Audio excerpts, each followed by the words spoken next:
every part in your personality, no matter what it does, no matter if you like it or not, no matter if it might be destructive and creating results in your life that are, let's say, less than optimal, they're actually acting for you. Why is that?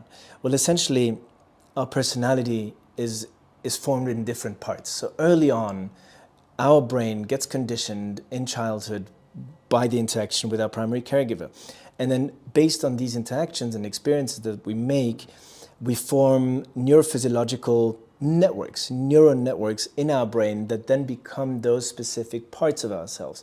So essentially we can differentiate between three parts: resourceful, hurt, or hurting parts. So in each of our parts in our brain, every neuronal network, that's a tricky word, in our brain has its own emotion, its own symptoms, its own physical sensations, everything. So each of our personality part has their own view of the world, their own need, their own beliefs, their own age. So we are made up of different personalities.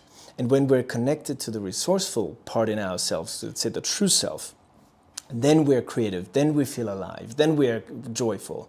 But there's also the hurt parts, which are stuck in survival mode. They're stuck in fight or flight. They can have like a lot of emotion, a lot of symptoms inside. They can be stuck in shutdown. Or we also have the hurting, the wounding parts, the inner critic, the inner judge. These parts of ourselves that carry a high charge of emotion and symptoms that tend to lash out and that tend to create these experiences in life that we don't want to have. So what this helps is to understand that whatever you think is you is not you. This is a part of you acting out in a certain way that part has learned to protect you from a certain situation.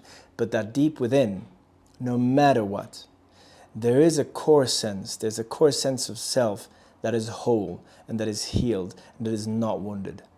And that the other parts are adaptive and survival strategies that have formed their own networks and that are now acting out, that of course you can change once you start seeing that it's not you, but it's a pattern, it's a part of you.